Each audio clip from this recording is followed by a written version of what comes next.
Olá, turma de DCO 1013, Comunicações Digitais. Vamos aqui em mais uma aula dessa nossa unidade 3, que trata de, basicamente, modulações digitais. Então, eu havia pedido que vocês fizessem um estudo dirigido a respeito de detecção coerente e não coerente, também chamado modulação coerente e não coerente. E a gente vai aqui nessa aula dar uma pincelada nos primeiros slides, de maneira qualitativa, no que seria essa detecção coerente ou não coerente, prós e contras de cada uma delas. Em seguida, a gente parte para um exemplo bem interessante, que é da detecção de sinais FSK, então são as modulações digitais por chaveamento de frequência, detecção coerente desse FSK.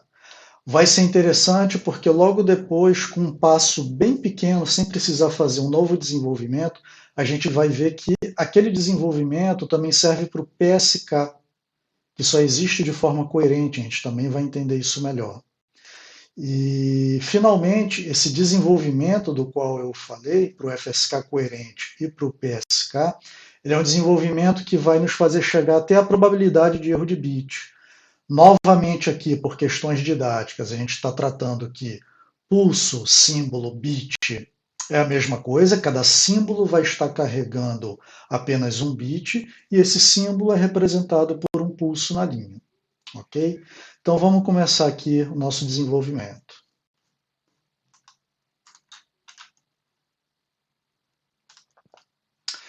Bom, uma coisa que eu já tinha dito e continuo reforçando, e nos estudos de vocês, desse início de unidade 3, vocês já devem ter percebido, é que muitas das restrições, muitas das características técnicas adotadas lá em modulação analógica, que vocês viram no detalhe em princípios de comunicações, princípios de telecomunicações, elas vão se repetir aqui e com efeitos muito similares.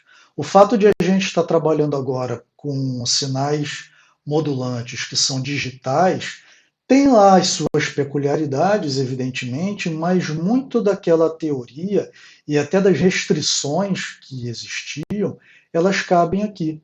Então, uma delas, que é foco agora desse nosso início, é a questão da modulação coerente e não coerente. Tudo que era positivo em uma ou em outra, e que era negativo também, e que vocês viram lá em princípios, aqui continua valendo, sem nenhuma diferença. Então vamos dar aqui uma recordada. Tá?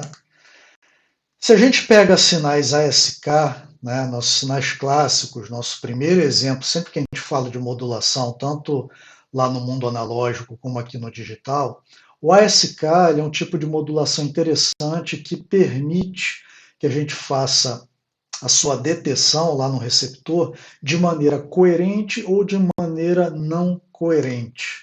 Tá? O coerente, para quem está com isso aí bem na cabeça, se teve tempo de fazer o estudo dirigido, a gente lembra que coerente significa que lá na recepção eu preciso da informação de frequência, o clock, né, aquele reloginho batendo ali, e da fase da portadora, de maneira muito precisa, porque é por meio de um novo batimento que eu faço lá, uma nova multiplicação pela portadora, exatamente como ela era lá no transmissor, que eu vou conseguir pegar lá de dentro aquela informação. Tipicamente, a gente faz esse novo batimento, filtra, pegando frequências mais baixas, e ali está a nossa mensagem original. É um procedimento muito interessante para a gente ter qualidade, principalmente no caso de um canal que está ali agregando muita degradação ao teu sinal. Tá? Então, é o tipo de detecção que vai dar a melhor qualidade para você. Mas, em contrapartida, você ter exatamente o clock e informação de fase da portadora lá no receptor, muitas vezes não é algo trivial. Existem técnicas para se contornar isso, todas elas têm algum grau de sofisticação que faz com que, invariavelmente, o teu sistema seja um sistema um tanto encarecido. Ele é um sistema mais elaborado, mais sofisticado, para um uso ali que seja em condição em que você espera que o teu canal não vai ser um canal muito bom, tá? Então é isso que eu digo aí nesse tópico. Então, se a gente espera que seja um canal em que grande parte das vezes SNR é uma SNR baixa, canal problemático, ruidoso, lembra que aqui eu estou falando de ASK, onde qualquer coisa que degrade a amplitude é problemático, porque é ali que a gente está imprimindo a informação na portadora. Então, se a gente espera que esse canal vai ser problemático, muito, né, coerente pode vir a ser uma opção.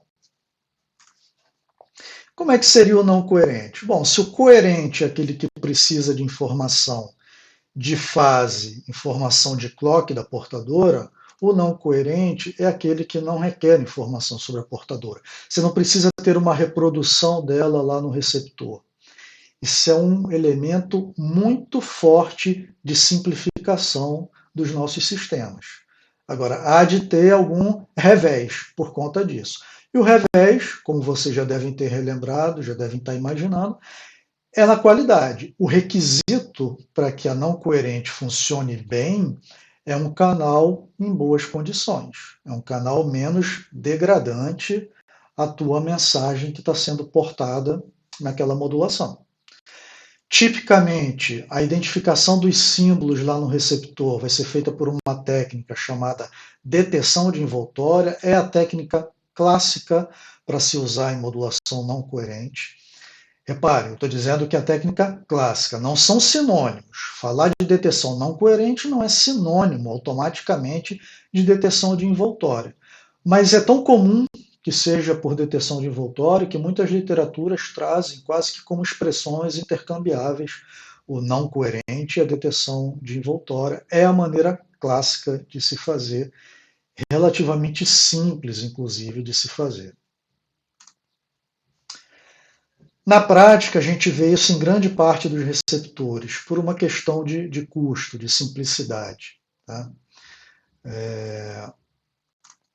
Inclusive, se a gente fala em dois canais, em duas circunstâncias, né, em que eu estou usando coerente e não coerente, para um canal que seja de muito boa qualidade, o desempenho quanto à probabilidade de erro da não coerente tende a se aproximar demais do da coerente, a praticamente igualar para canais em bom estado.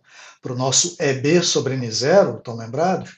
O EB sobre N0 elevado, tá? Quer dizer, ruído cada vez menos sendo predominante, sendo de muito impacto na comunicação, é isso que quer dizer EB sobre N0 elevado, a gente percebe que não só no SK, mas qualquer técnica não coerente, se eu comparo com o seu par, daquela mesma tipo de modulação, né? ASK, FSK, o que quer que seja.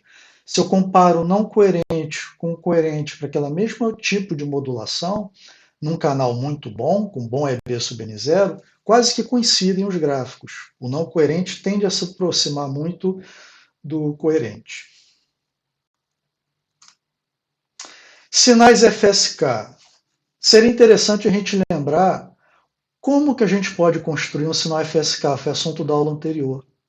Estão relembrados? Podem dar um pause aí, tentar lembrar, ou então dar até uma procurada aí no slide da aula anterior. Como é que eu posso construir modulação FSK? Se ela é binária, né, tem 1 ou 0 que eu preciso identificar, são dois símbolos apenas, com dois braços lá no receptor, eu consigo cada um deles para uma dessas hipóteses. E a gente sabe que cada um desses braços, na prática, ele é o quê? Ele funciona como se fosse um ASK.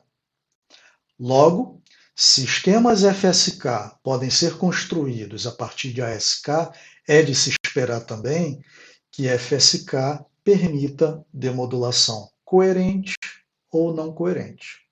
Tá? Pela razão em que o ASK também permite ambas as técnicas. Tá? PSK. Agora é interessante a gente lembrar como é que a gente formou o PSK. Vamos tentar lembrar? Pode também dar um pause aí nesse momento, buscar lá como é que a gente criou o PSK, assunto da aula anterior também. A gente viu que o PSK, a gente pegava a nossa portadora, a portadora sempre lá do mesmo jeito, uma cossenoide, e a gente fazia o quê? Que tipo de código de linha se mostrou adequado para a gente fazer essa construção do PSK? Estamos falando aqui sempre do caso binário. Tá?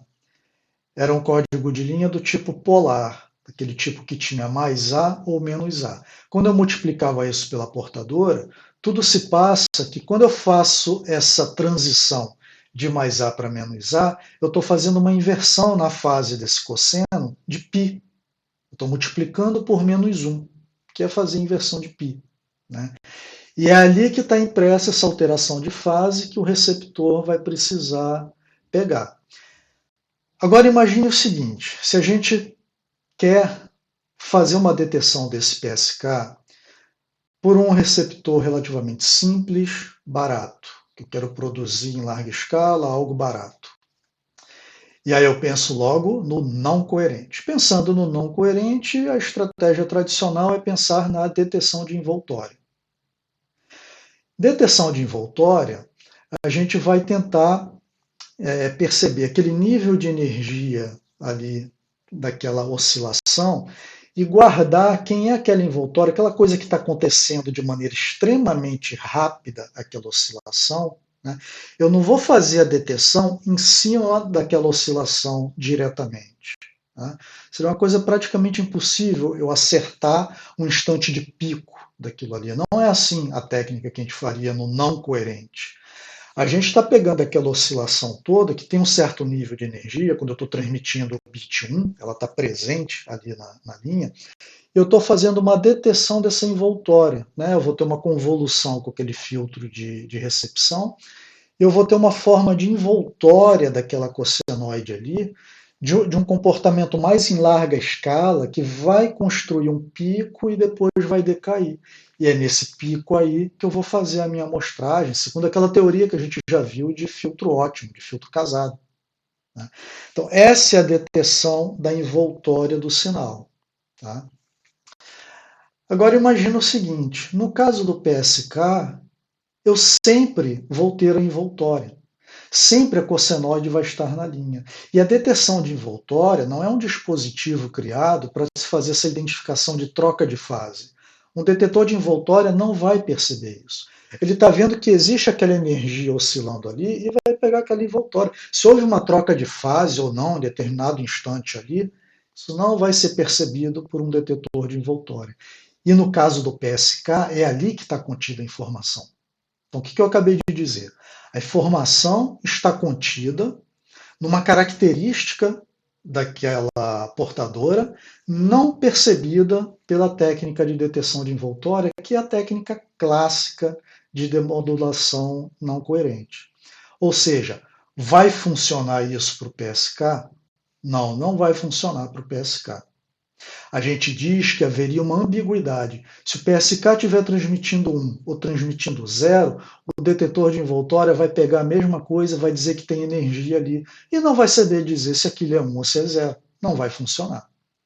Então, o que a gente diz é que o PSK ele só aceita detecção coerente. Esse é um ponto fundamental no PSK. Ele só aceitar coerente embute uma certa limitação aí. Tá? Certamente não serão receptores tão simples como a gente pode fazer um ASK, como a gente pode até fazer um FSK, no momento em que a gente pensa que são vários braços ASK. Né? Quando a gente está pensando em FSK e ASK não coerente. Seriam mais simples do que o PSK, que por natureza tem que ser do tipo coerente. Isso é uma limitação. Ao mesmo tempo, sempre que a gente ouve falar de detecção PSK, então automaticamente a gente já sabe que ela é coerente, a gente já sabe também que é algo que tem um nível de robustez muito interessante, muito adequado para canais mais degradantes da mensagem. Tá? Então, isso é exatamente o que eu disse, requer demodulação coerente. Agora, tem um artifício, tem uma maneira de a gente pegar o PSK, transformá-lo lá desde o transmissor embutir lá uma certa técnica nele, né, em que, e o receptor também conhecendo essa mesma técnica, e que a gente vai fazer com que a gente preserve as características interessantes do PSK, vai preservar muito da robustez dele, porém, a gente vai conseguir construir um receptor que não precisa ter conhecimento de clock e de fase da portadora. Portanto, detecção não coerente. Tá?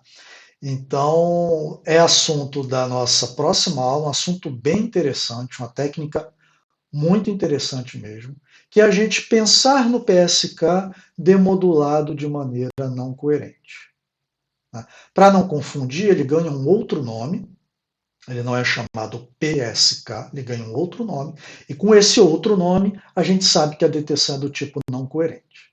Então, para fixar, se você viu PSK, não tem nenhuma mudança nessa nomenclatura, se ele é meramente PSK, ele é de detecção coerente.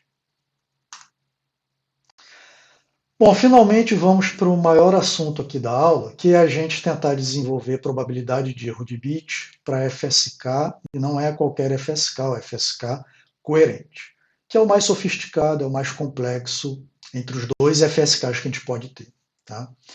Então a gente vai ver detecção coerente de sinais FSK binários. E aí eu estou introduzindo uma nova nomenclatura que nós vamos nos habituar a ver até em outros tipos de modulação, não só o FSK. Vocês veem isso muito na literatura, que é sempre que for binário, vai ter um B na frente. Então, BFSK, o ASK vocês podem ver na literatura como BASK, o BASC. Né?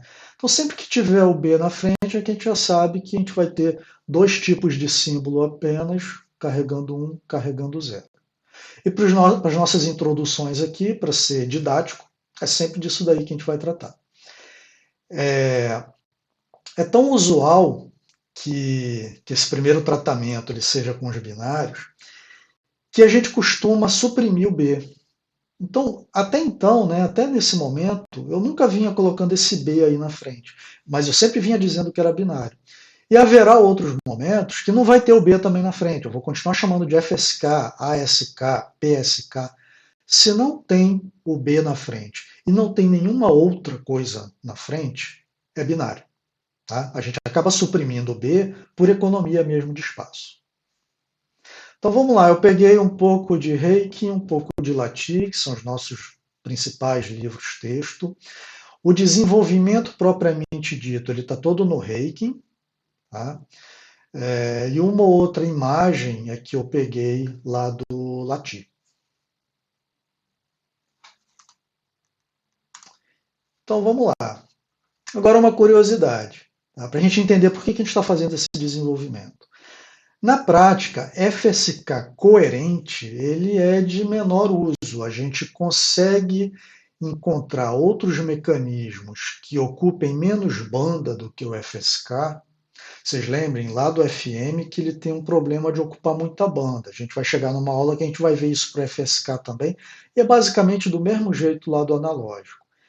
Então, existem outros esquemas de modulação mais simples de implementar, que ocupam menos banda e que, dependendo lá da situação do teu canal, vai dar desempenho que não fica muito devendo em relação ao FSK. E sempre que isso acontecer, eu não vou usar um FSK coerente, né, que é complicado e que potencialmente usa muita banda. Tá? Mas por que mesmo assim a gente vai usar um tempo aqui para entender no detalhe como é que é o cálculo da probabilidade de erro para FSK coerente? Porque depois, em um slide apenas, mediante um comentário que eu vou precisar fazer, a gente facilmente vai chegar na expressão do PSK coerente. E essa é relevante, porque o PSK, como eu disse há pouco, o PSK a gente só faz ele coerente. Então é interessante passar por esse desenvolvimento aqui. Tá? Pelo menos por essa razão aí, do PSK. Tá?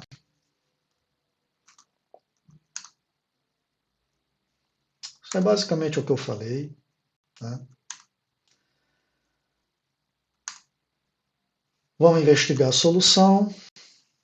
Está lá a questão do PSK, esse coeficiente de correlação ρ, a gente vai chegar nele, a gente vai entender para que ele serve, e ele vai ser extremamente relevante, vai ser um fator primordial, na verdade, na determinação da probabilidade de erro do FSK e do PSK. Figurinha, tá? Quem fez a revisão de coerente e não coerente, ou quem não fez, mas tem isso aí na cabeça, lembra aí de algum laboratório que possa ter feito, ou quem sabe já trabalhou, já estagiou, já fez iniciação científica no assunto. Isso é um assunto corriqueiro quando a gente fala de detecção de sinais, se ela é coerente ou não coerente. Uma das primeiras definições, decisões que a gente precisa tomar. Tá? O não coerente, eu tenho lá os braços de todas as hipóteses possíveis, no caso binário, né, dois braços, e olha só como é que é clássico aquilo que eu falei, né? A literatura já trata o não coerente, já coloca automaticamente um detetor de envoltório. Né? Então tá lá a detecção de envoltório, e aqui, olha, tá lá o nosso amostrador a cada múltiplo inteiro de TB, conhecemos bem. Tá lá o comparador com algum critério de menor, maior do que tanto é um símbolo, menor do que tanto é outro símbolo. Decisão tomada, né? E aí a gente vai saber se houve ou não um erro. Né? Como é que seria o coerente? Grande diferença do coerente. Precisar conhecer aqui a portadora, tá? Com frequência e estando em fase adequada para fazer esse produto. Isso não é algo trivial, como eu já disse. Esse é o grande dificultador de se construir essa estrutura aqui. Como que eu vou gerar isso daqui? Tem técnicas várias para isso. Tá? Faço esse batimento, vou ter um sinal aqui, tá? Com componentes gerados em alta frequência que não vão me interessar, vou passar por filtro passa baixa, e que nele é que está a minha informação de fato recuperada. E que aí eu vou bater aqui, comparador decisão. Reparem que essa parte aqui, esse finalzinho aqui, ó, isso aqui é igual para os dois. Ó, tá? O que muda é que aqui, de fato, eu extraí de dentro daquela portadora a minha mensagem, eu fiz o procedimento inverso do que eu fiz lá na transmissão. Tá? E se você olhar na matemática, você vai entender que fazer esse procedimento contrário de agora ter a mensagem extraída de dentro da portadora é fazer um novo batimento. Em termos de operação matemática que a gente faz, é aquela mesma operação do transmissor. Façam as contas para relembrar. E é importante essa filtragem aqui. Tá? Jogo fora o que não me interessa, que está em mais alta frequência, que é um efeito colateral de fazer esse produto aqui. Tá? Aqui o curioso, né, no não coerente, o curioso é que eu não estou pegando aqui na hora de fazer essa amostragem no pico desse sinal que veio aqui nessa saída, que é uma envoltória, aquilo não é, né, exatamente a mensagem do jeito que eu coloquei lá. Repara que ela ainda eu estou pegando uma envoltória ali, saída aqui dessa operação aqui, tá, desse dispositivo. Mas faz muito bem o papel de eu identificar um nível de energia ali no instante de pico. Tá? E isso é importante. Lembrando que isso aqui são ramos ASK. Tá? Então se presta muito ao papel. Tá? Mas pode estar contaminada essa envoltória, né? Com problemas, com degradações introduzidas pelo canal. Daí ele ser menos robusto do que esse de baixo. Tá? Tu está pegando ali a tua informação por meio de fato de uma demodulação. Tá? Porque eu multipliquei de novo por uma portadora. E ambos são chamados de detecção, não coerente, coerente. Então, uma análise ainda é um pouco qualitativa, estamos sem cálculos aqui, sem fazer de fato expressões, mas esse assunto já visto, né? E que vocês, quem conseguiu aí ficar em dia, fez lá o estudo dirigido também sobre o assunto. Então é um lembrete aí para gente. Então, ainda assim, olha, eu coloco aqui nesse slide, quem quer pegar de novo essa questão do coerente, não coerente, Duas dicas aí, Reiki e Lati, além de dicas que eu já tinha passado no estudo dirigido, para consolidar mesmo essa ideia. Lembrete da relação ASK-FSK.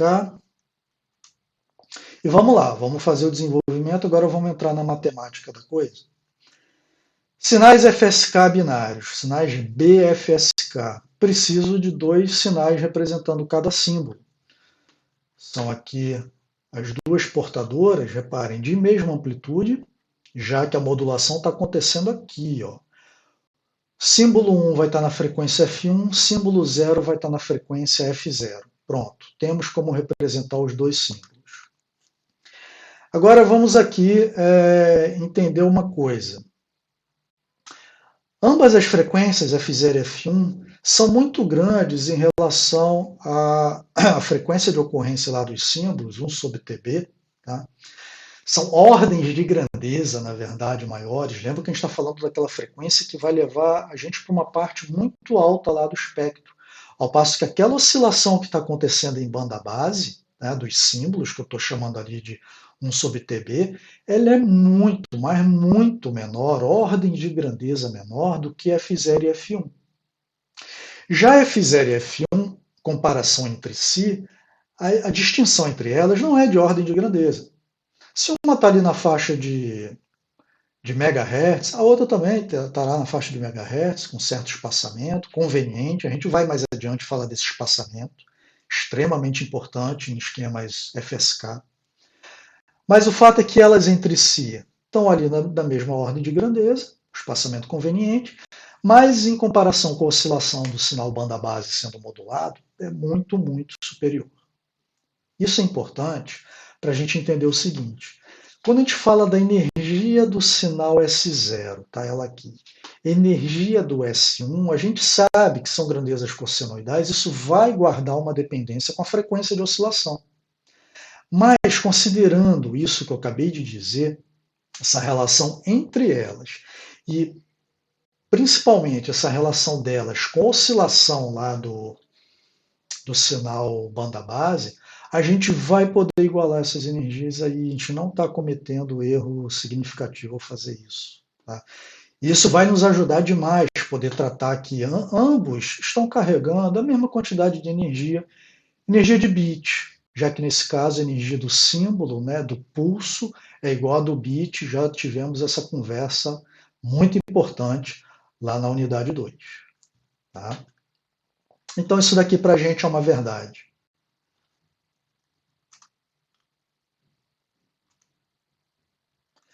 Então, quem é o nosso receptor para uma detecção coerente? Chegou x de t, tá? Esse x de t eu vou jogá-lo nesses dois braços aqui, da mesma maneira. Um braço trata da hipótese 1, outro braço trata da hipótese 0. Correlator, a essa altura já sabemos o que o integrador faz, qual é o papel dele aqui, sabemos disso. Aqui tem o segredo para a gente conseguir fazer essa decisão aqui. É algo muito simples que a gente faz aqui e que vai ser fundamental para a gente decidir em cima da média. Tá? Lembra que a gente vai precisar fazer de novo aquele cálculo de média e variância, já que a gente está agregando um ruído aqui, que é ruído do tipo AWGN, tá? Que vai ser descrito por FDP gaussiana e cujos parâmetros são média e variância. A gente de novo vai fazer isso daqui. Tá? E fazer dessa maneira aqui, eu estou pegando o ramo de cima, eu estou botando com sinal positivo nessa soma, o de baixo eu estou botando ele como uma subtração, nesse somatório aqui.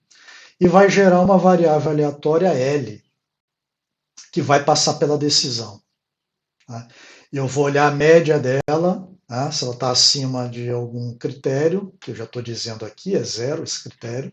Acima de 0 eu vou escolher 1, abaixo eu vou escolher 0. O critério é esse porque eu fiz mais menos aqui. Se eu fizesse o contrário, o critério era invertido. Tanto faz. Tá? Mas é muito usual considerar o 1 como sendo o de nível superior. Tá? E vocês vão entender o funcionamento disso. Tá? pressupõe isso daqui, ó, a grande dificuldade do coerente, e aqui implementado por dois correlatores, dois filtros casados. A gente sabe que o correlator, o integrador, ele vai fazer o papel de filtro casado. Então, quais são as hipóteses? Quem é o x aí? Ó? Vamos abrir o x. Ou ele é o símbolo 0 mais ruído AWGN, ou ele é o símbolo 1 mais ruído AWGN. Ok? De maneira que L é o quê? X, ó, o X está multiplicando. Quem é essa portadora aqui? É exatamente o S1. Tá? X que multiplica S1 dentro de uma integral, então x que multiplica S1 dentro de uma integral, menos x que multiplica S0 dentro da mesma integral. X que multiplica S0 dentro da integral, sinal de menos aqui. Tá? Sempre que aparecer S1 junto com S0, é desse jeito aí, S1 menos o S0 por conta dessa nossa escolha de implementação aqui, que é o que leva ao nosso critério ser este daqui. Escolha nossa de projetista.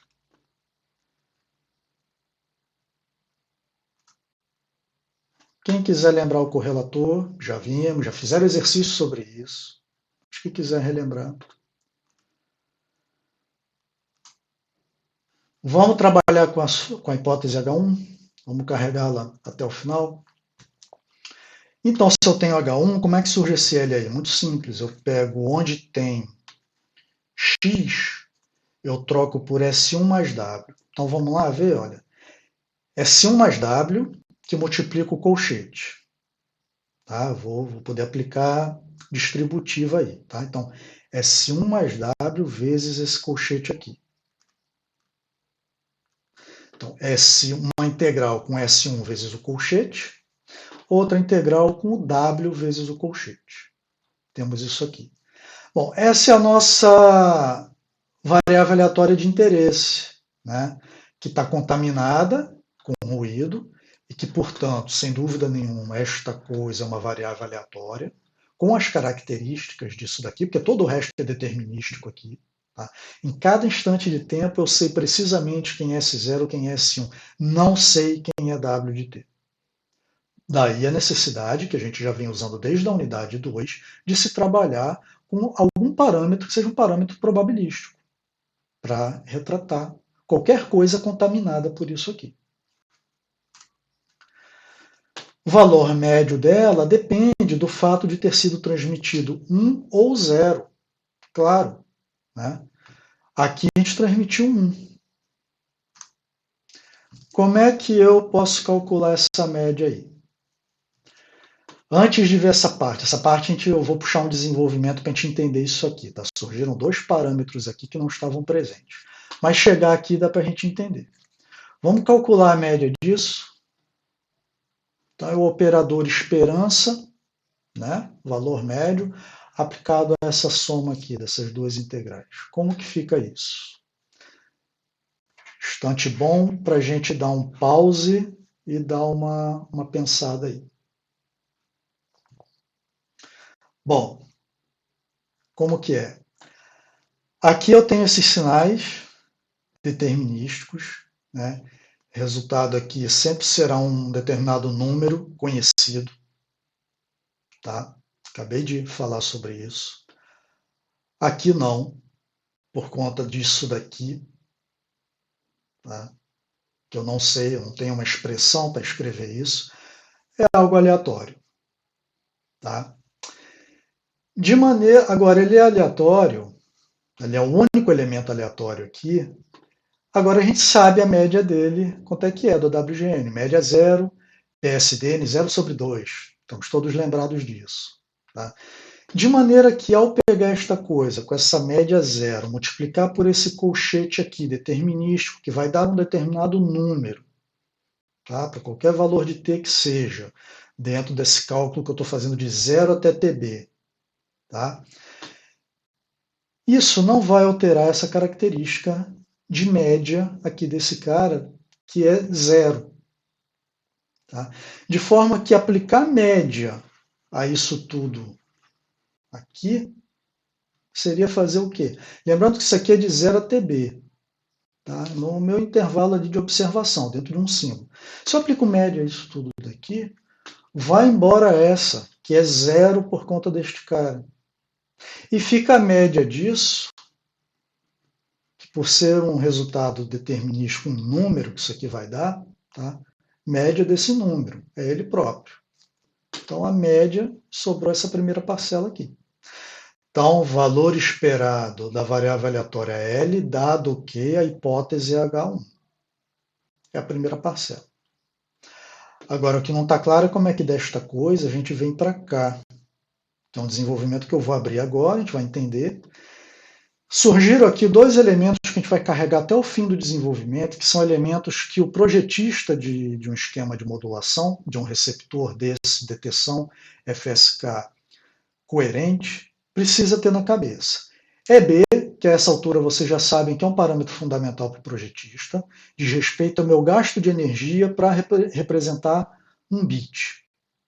Tá? Isso é extremamente importante. Energia é custo, energia é eu também analisar o meu canal, se aquele nível de energia está dentro do comportamento linear daquele canal, por exemplo. O canal tem um bom comportamento para aquele nível de energia que eu joguei nele. Se eu não estou entrando numa faixa de comportamento em que o canal exibe não linearidade, que a minha formulação seria completamente outra, dispositivos que eu precisaria usar para contemplar que existe não linearidade, seria outra história, né? Mas esse aspecto de gasto de energia ele é fundamental. Tá?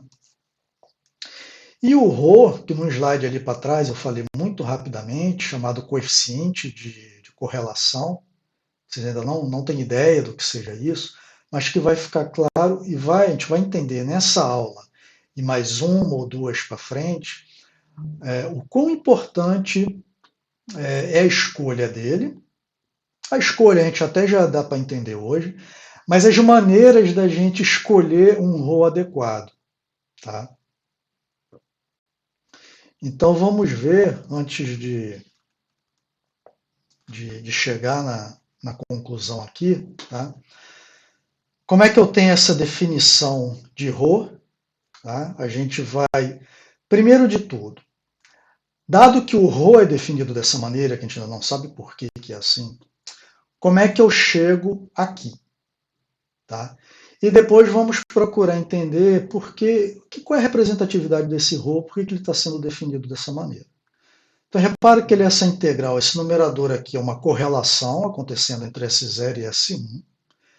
De certa forma, uma medida de similaridade entre S0 e S1. Não é autocorrelação, porque são dois sinais distintos, S0 e S1. Tá?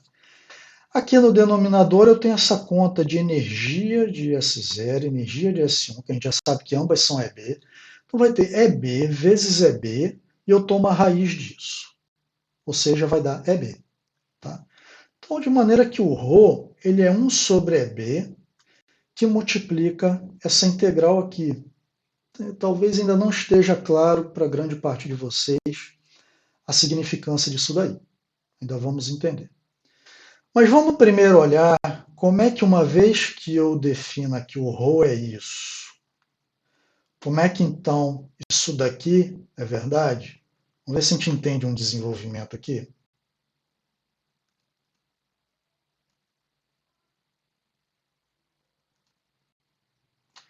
Deixa eu ver se eu tenho aqui.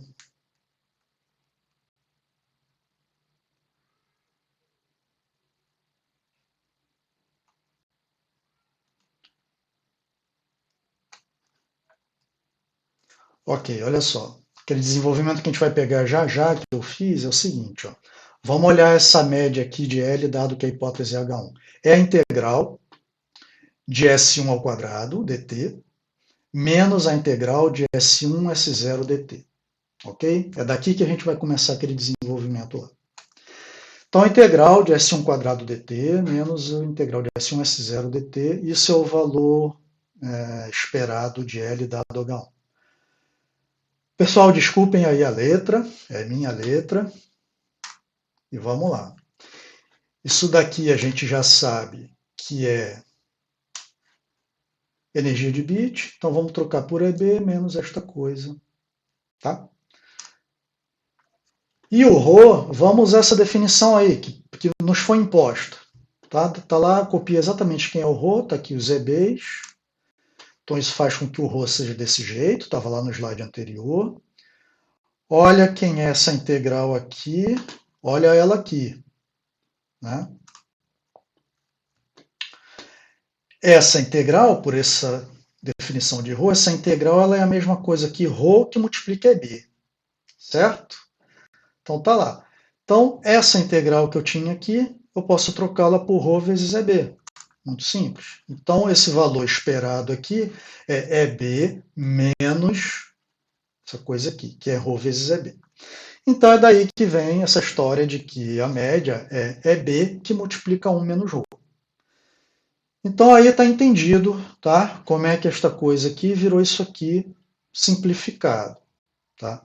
Só não está nada claro ainda quem é o ρ, qual é a importância de a gente ter introduzido essa coisa aí.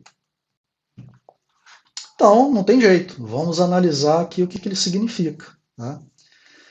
Então, eu tenho correlação, ideia de similaridade entre dois sinais.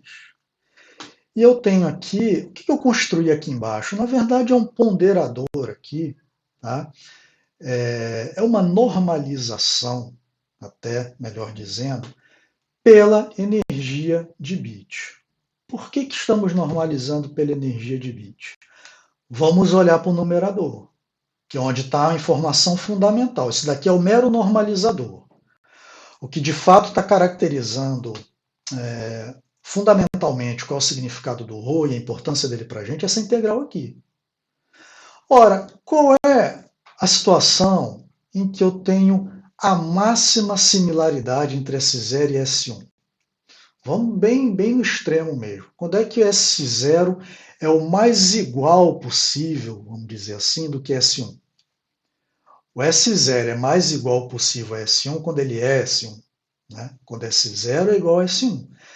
E aí vai ficar interessante, porque aí eu boto S0 vezes S0, isso daqui vai dar energia, vai dar EB. Vai ficar EB sobre EB, vai dar ρ igual a 1. Qualquer outra circunstância de S0 distinto de S1 vai dar menos do que SEB. Fácil de perceber, porque o grau de similaridade vai ser evidentemente menor do que se eles fossem iguais. Ou seja, no limite, né, a gente tem ρ igual a 1, limite superior, e eles podem ser absolutamente ortogonais entre si, não ter nenhuma similaridade, nenhuma projeção de um no outro, é o famoso nada a ver um com o outro, tá? De maneira a zerar isso daqui, esse numerador. E aí o ρ é igual a zero. Então pronto, ρ é um fator, é um coeficiente, como ele é chamado usualmente, que vai de 0 a 1, e que dá essa dimensão de correlação entre esses dois sinais que eu, projetista, escolhi, S0 e S1. É isso que ele faz. Tá? Olhem como foi interessante a gente garantir que a energia de bit dos dois é igual, porque a gente fica aqui em função de um único valor de EB, tá? e que acaba permitindo a gente definir esse fator ρ, que é fundamental para a gente. Tá? Então, entendido quem é o ρ, entendido como é que a gente transformou essa média numa coisa curta com dois parâmetros fundamentais para o desempenho do sistema. Quem quiser lembrar covariância, correlação, assuntos pelos quais a gente já passou, estou dando a dica nos dois livros nossos. Relembrando, sempre que eu boto o nome do autor aqui entre aspas, é o livro daquele autor que a gente está usando na nossa referência bibliográfica, certo? Então é o nosso Lati, que inclusive eu boto lá na referência o latim em inglês, é só buscar quem é esse capítulo 8 lá na referência em português. Tá? E o Reiki é aquele nosso Reiki, o da capa laranja, tá? Que todos já conhecem. Aí se a gente tivesse pego a hipótese H0 e feito todo o desenvolvimento em cima de H0, ia dar o mesmo módulo, só que com menos aqui na frente. E quem é que faz essa diferenciação aí entre ser mais e ser menos? Simples. Quem está fazendo isso foi essa nossa escolha aqui, ó, de quem é que está entrando como mais e quem é que está entrando como menos. É isso que está definindo qual é a média que vai ser um valor acima de zero, qual é que vai ser um valor abaixo de zero, e por isso a gente foi obrigado a definir a decisão desse jeito. Como eu disse, essa maneira de decidir está casada com essa minha maneira de fazer o somatório. Tá? Então, por isso, tem tudo a ver, evidentemente, né, com o fato de que sempre aparece S1 menos S0. Tá? Então, pronto. Médias calculadas está na hora da variância. Imagino que vocês costumam sempre achar que é a parte mais complicada, mas ela não é complicada assim, não. Vamos lá, a gente parte sempre da definição que costuma simplificar as coisas. Tá? Valor esperado da variável menos a sua média, quadrado. Tá? Variável menos a média, temos que voltar aqui. Ó. Variável está aqui, menos média. Média é exatamente essa parcela, vai sobrar só isso aqui. Vai sobrar, pessoal, o que é óbvio que sobre. É muito interessante vocês, nesse monte de desenvolvimento matemático que a gente já fez desde o início do curso até aqui, é interessante sempre tentar perceber o significado físico disso daí, não ficar só na matemática, não. Era razoável que no cálculo de média não nos restasse nada que diga respeito à aleatoriedade? Era esperado sim, porque a média daquele elemento que causa aleatoriedade, que é este cara aqui, é zero.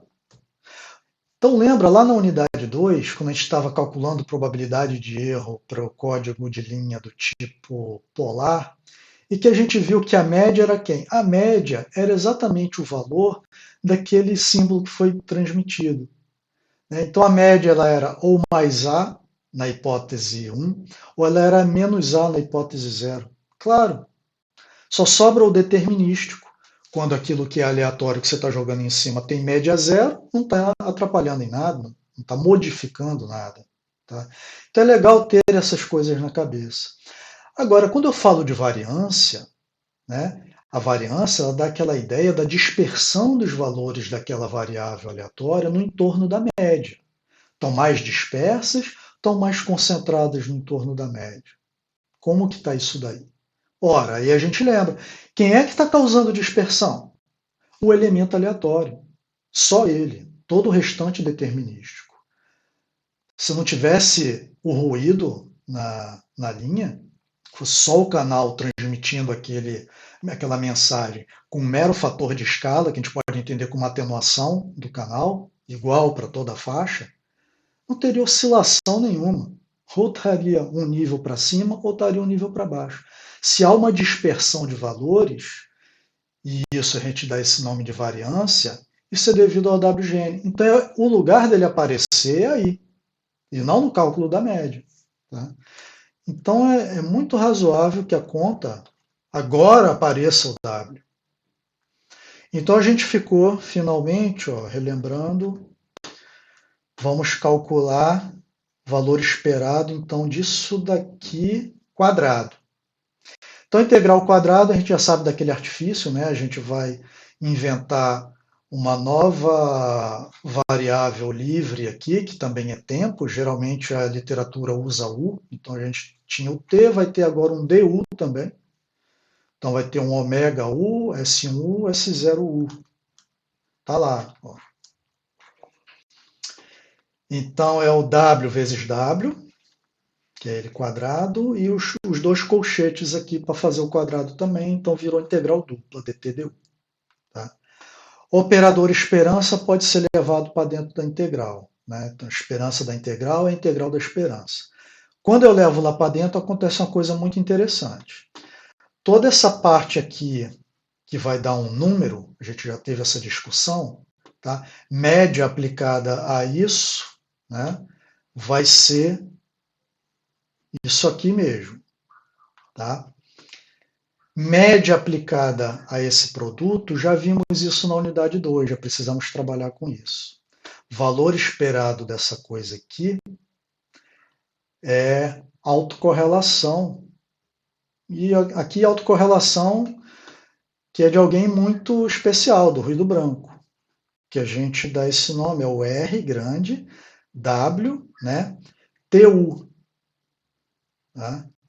Que é a função de autocorrelação dele, inclusive pela característica lá de estacionariedade no sentido amplo dele, fizemos também um lembrete disso, teve estudo dirigido sobre isso, faz com que ela dependa de quem é o intervalo TU, e não exatamente de quem é o T e de quem é o U, mas do delta entre eles. Tá? E a representação a gente relembra, ó, que é desse jeito aqui. Tá? Então essa é a integral que a gente tem para calcular. Bom, e aqui eu estou lembrando, né, já estou adiantando, tem por que essa variância ser distinta se a hipótese é H1 ou é H0, fisicamente, aí de novo vale a pena a gente voltar lá na física. Tem por que essa variabilidade do ruído em cima do símbolo que representa bit 1 ser diferente do outro, do bit 0?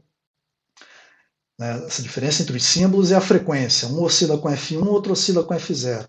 O ruído não vai dar uma variância distinta quando ele é agregado a um ou agregado a outro. Isso não faria nenhum sentido.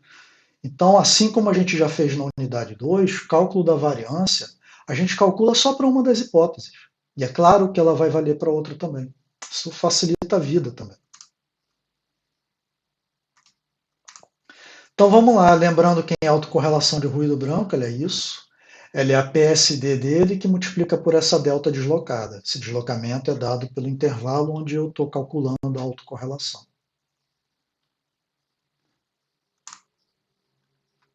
Vamos levar então? Então, variância N0 sobre 2 saiu. Então, os dois colchetes está a delta.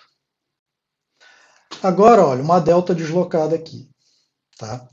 Quando eu olho essa integral mais externa, em du, tá? Ela só vai ser diferente de zero quando u for igual a t. Né? E aí ela vai ter esse valor aqui, ó, que eu pegar esse colchete aqui, onde tem u, eu troquei por t. Agora está na hora de resolver essa integral aqui de dentro, que é em t. E em t eu vou ter dois colchetes que são iguais, então eu elevei ao quadrado. Tá? Essa diferença aqui em t, delta já foi embora, é uma coisa que alguns livros chamam de peneiramento. Né?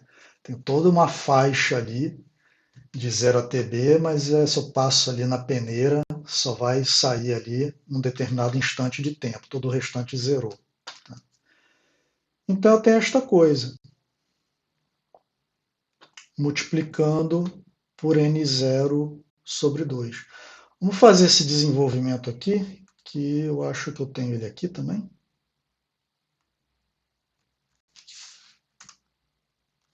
Então tá lá. De novo, desculpa a minha letra. Variância de L, dada por isso, onde a gente tinha chegado. Fizemos o quadrado aqui. Tá? É B, eu tenho essa integral aqui é B, a integral com este outro aqui é B também, menos duas vezes a integral, né, do S1, S0 dt. Ficou desse jeito aí. Aqui vai dar 2EB, que corta com esse 2 e corta esse 2 também, né? Então eu consigo botar 2 em evidência, que vai cortar tudo aqui. Então vai ficar N0EB menos a integral. Essa integral já é uma velha conhecida em função de EB e de Rho, ela aqui, ó. Ela é Rho EB. Rho EB. Então, quando eu troco, fica N0 que multiplica EB menos Rho EB. Então, N0 que multiplica EB vezes 1 menos Rho. Então, aparecendo aqueles parâmetros que o projetista gosta de trabalhar. N0 depende da temperatura, EB, energia de bit, Rho, que foi introduzido hoje para vocês, coeficiente de correlação.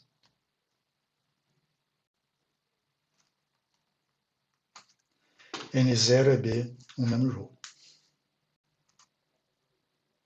Agora a gente vai dar um salto, um belo de um salto. Mas por que a gente está podendo saltar? Porque vocês sabem fazer o que a gente faria daqui para frente. Tenho média, tenho variância, sei como construir as minhas probabilidades de errar. Olha lá, probabilidade de errar é L ser positivo mais a hipótese era de transmissão de zero, então eu estou errando, porque se eu transmitir zero, o L tinha que ter dado negativo. Então, se eu descobrir que L é positivo, por alguma razão, alguma degradação lá do canal, e o que eu transmiti foi zero, estou errando. E o contrário, L negativo, se o que eu transmiti foi a hipótese 1. Então, são as duas formas que eu tenho de errar, por todas aquelas considerações que a gente fez lá no cálculo da probabilidade média total, lembram-se disso? Também já e das probabilidades a priori, né, que a gente usou no cálculo da probabilidade total. A gente já sabe que isso aqui é tudo igual, ó, do mesmo jeito que a gente fez lá, por isso que a gente não está fazendo de novo. E se a gente faz todo aquele desenvolvimento, FDP gaussiana, aquela integral, troca de variáveis, aquela variável z, é tudo do mesmo jeito. Tá? A gente vai chegar novamente numa função Q. Só que o argumento agora é desse jeito. Já era de se esperar, aparece o ρ no argumento. Olha a importância do ρ. Um parâmetro que o projetista define, assim como é B, e que afeta na tua probabilidade de erro. Então agora são duas coisas. Eu tenho que trabalhar com EB, tenho que trabalhar com ρ. Tá? Lembrando que para um caso geral, em que pulso não é a mesma coisa que bit, a gente estaria trabalhando com quem aqui? Com energia de pulso. Que eu posso fazer uma relação com a energia de bit. Tá? Aqui nesse nosso caso foi direto. Tá? E aí, quando a gente chega nisso, o que, que a gente tem? Eu acho que eu tenho alguma coisa também a respeito disso aqui. Então a gente chega nessa probabilidade de erro, tá? Escrita desse jeito. Botei os dois extremos de ρ aqui, só para a gente ver. Se o ρ é igual a zero, isso fica Q da raiz de EB sobre N0. Se o ρ é igual a 1, é Q de zero. Tá? Bom, claramente são duas coisas bem distintas. A gente precisaria lembrar de como é que é o comportamento da função Q. Eu preciso saber se Q está aumentando ou está diminuindo com o aumento ou diminuição do seu argumento. Como é que era mesmo a função Q? A função Q era desse jeito aqui, ó. A gente viu lá no cálculo de probabilidade de erro do polar para ruído WGN. Então ela tem essa característica aí, ó. Argumento U é o argumento. Aumentando, ela cai. Então, quanto maior o argumento, mais interessante para a gente, porque a função Q não é a probabilidade de erro para a gente, então ela está caindo. Quanto maior for U. Então, quando eu olho para cá, né,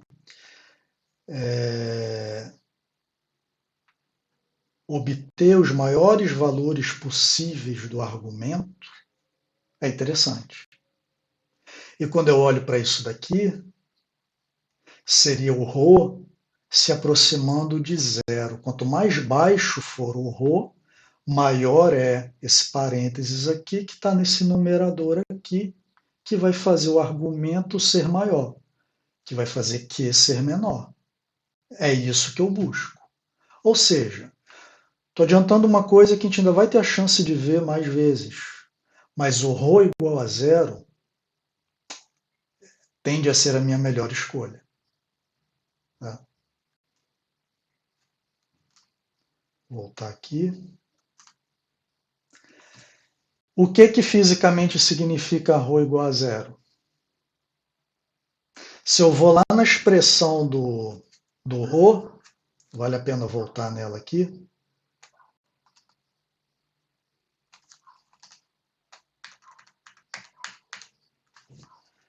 Expressão do ρ, esta coisa só dá zero quando o numerador dá zero. O numerador dar zero quer dizer que a correlação entre S0 e S1 foi zero.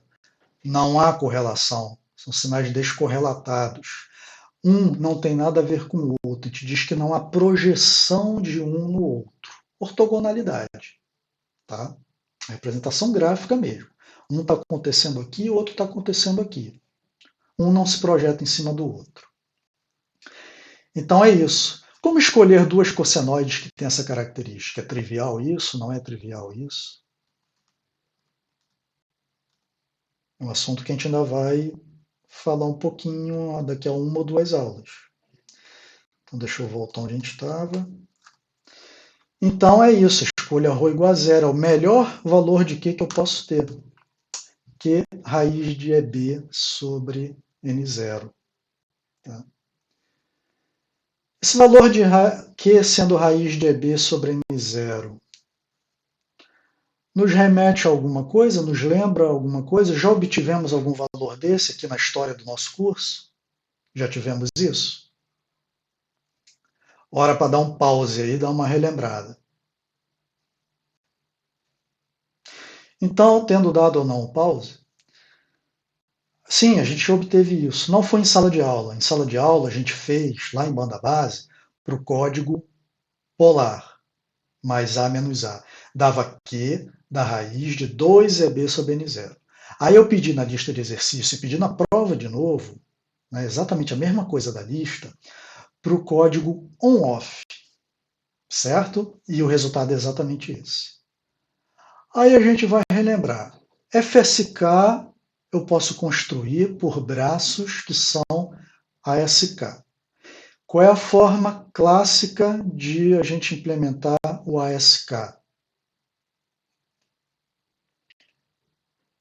Inclusive que faz ele ser chamado de OCA, é o on-off. E olha como a gente obteve isso daqui, que é exatamente a probabilidade de erro do on-off. Tá? Essas coisas não acontecem assim à toa. Tá? A gente vai ver algo similar, que vai nos permitir também essa comparação lá dos códigos de linha aqui com modulação, no próximo slide, que é a respeito do PSK. Então, finalmente está aí o desenvolvimento do FSK coerente, binário. Tá?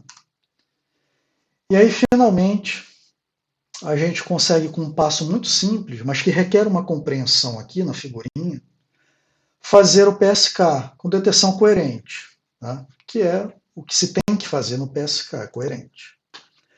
Olha como é que eu poderia construir os dois sinais PSK binário. Um desse jeito, o outro com mesma amplitude, assim como foi no FSK, mesma frequência, mas eu dou um deslocamento de fase de π, que é isso que significa o PSK binário. Tá? Só que deslocar de π é uma operação muito interessante, porque ela é a mesma coisa que eu mantivesse esse daqui, mas colocasse um menos aqui na frente. Ou seja, a gente criou uma situação em que S0 é igual a menos S1. Isso aqui é fazer, da forma mais simples possível, um BPSK. Se a gente criou isso, eu queria que vocês se convencessem. Olhando a figurinha dos dois braços do FSK, essa figurinha aqui, ó, em que eu tinha essa hipótese e essa outra, tá? Porque não tem jeito, tem que fazer desse jeito mesmo, porque uma está em F1, outra está em F0. Eu criava esse artifício aqui para produzir uma variável aleatória, hora de média positiva, para essa hipótese, hora de média negativa para essa hipótese. Foi para isso que eu construí essa coisa aqui. Para me permitir um critério de decisão muito simplificado aqui no receptor. Um comparador por zero. Tá? Se fizer uma análise cuidadosa dessa nova situação, você vai concluir que eu não preciso mais usar aquele artifício. O meu L já vai sair com essa característica de estar voltado com média para cima ou estar voltado com média para baixo, porque a entrada já está me conferindo isso.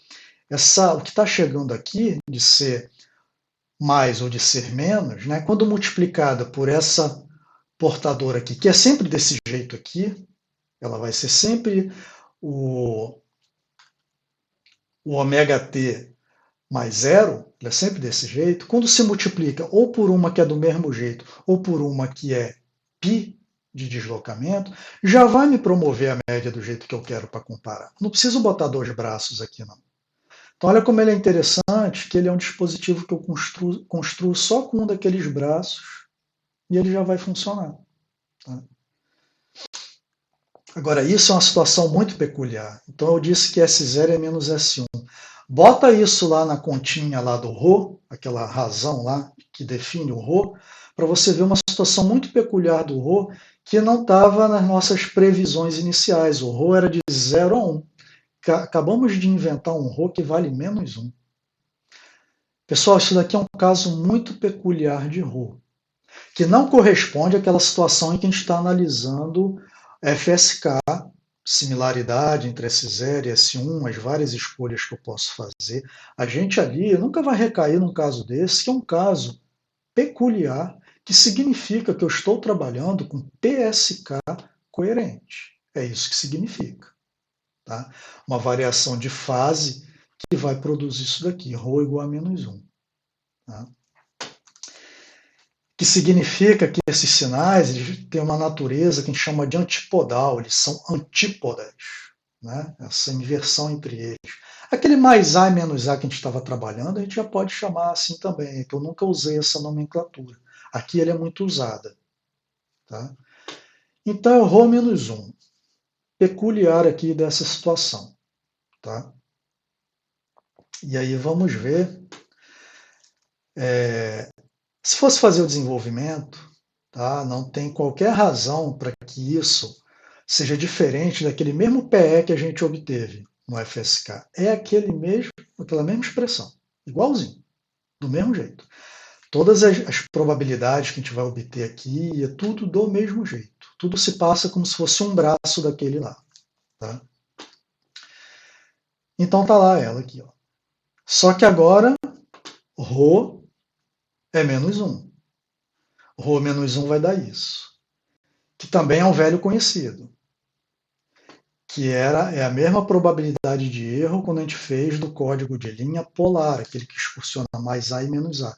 E a gente viu na aula passada como é que é a forma clássica de construir o PSK. Eu pego a portadora e multiplico por o quê? Por um código do tipo polar, mais A menos A. Olha a probabilidade de erro dele aparecendo aqui. Tá?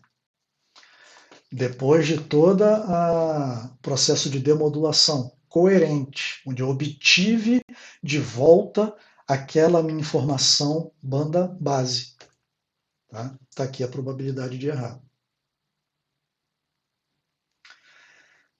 Pessoal, então é isso, esse é o assunto dessa aula.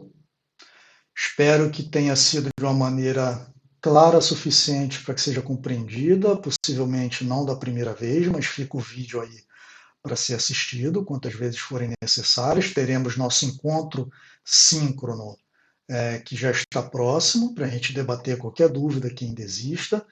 Desenvolvimento muito importante, a gente não vai, evidentemente, por questão de tempo, isso aqui é um curso introdutório, fazer o desenvolvimento para vários outros esquemas de modulação, não faremos, tá? Mas vocês terem visto como é que é de um deles, na verdade vimos de dois, FSK e PSK coerente. Saibam que a maneira de se fazer para outros mais sofisticados, ela é basicamente seguindo a mesma linha de raciocínio, uma ou outra peculiaridade, mas basicamente é isso. Então vocês com isso compreendem como é que a gente chega em probabilidade de erro em detetores que são coerentes. No caso do FSK, trabalhar com ele coerente é uma opção, já que ele existe também não coerente. No caso do PSK, não é uma opção, ele tem que ser feito de maneira coerente, ok? Na próxima aula a gente vai ver aquela maneira, aquela incrementada, aquela mudança que a gente pode fazer nos fundamentos do PSK para a gente bolar uma nova técnica de modulação, que não é mais exatamente o PSK, mas guarda muito das propriedades interessantes dele, e a gente conseguir fazer uma detecção não coerente. Tá? Então fica como assunto da próxima aula e obrigado por terem assistido o vídeo e até mais.